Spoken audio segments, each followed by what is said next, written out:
Hey, what's up guys? This is an EKG I saw the other day. I wanted to take you through it. So pause it here, form your thoughts, and then come back to this video. If you need to zoom into the precordial leads, I put a closer screenshot here. So take a look at this, come up with a diagnosis, and then come back here. So the first thing I want to know about this EKG is what the rate is. And so the problem with that is it kind of depends on where I measure from. So if I calculate the rate between these two beats, that's going to be a lot different than the rate between these two beats.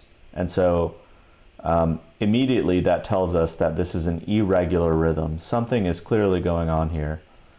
And so if we want to calculate the rate for an irregular rhythm, what we have to do is average it out across the whole minute. And so if we take a snapshot EKG, a typical 12 lead gives you 10 seconds. So what that means is if we take 10 of these, if we take 10 seconds of these and multiply it by 6, that makes a whole minute. So just during this 10 seconds, we had 11 beats. So if we multiply that by 6, we get about 66. And what that tells us is that the ventricular rate is 66.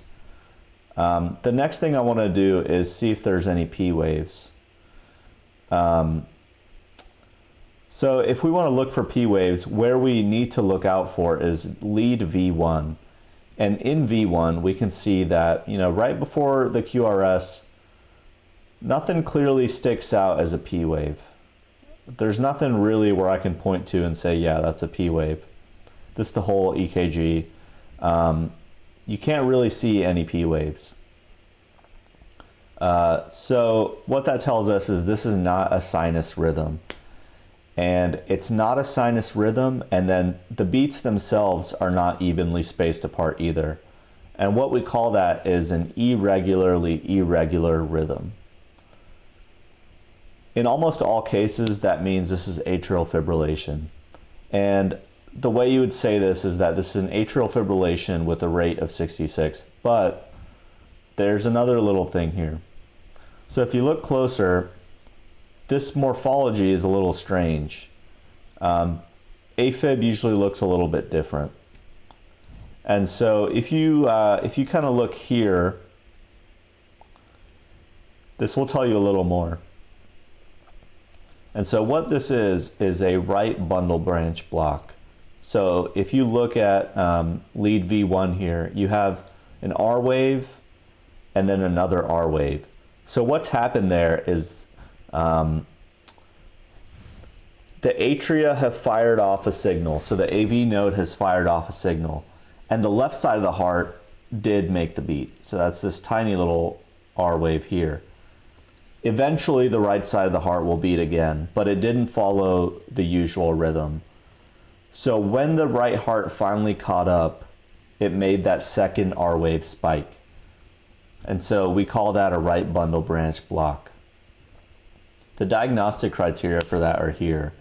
Typically these are described as bunny ears or an M in lead V1.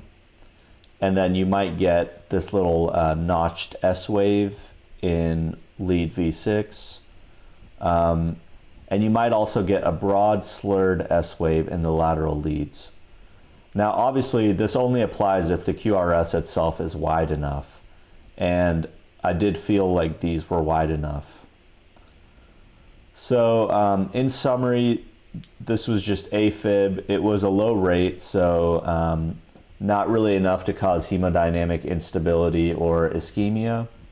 But the right bundle might be concerning for things like long-standing ischemic heart disease, a PE, or other features. So I just thought I would show that to you. It's always good to just see a bread and butter EKG. Thanks, guys.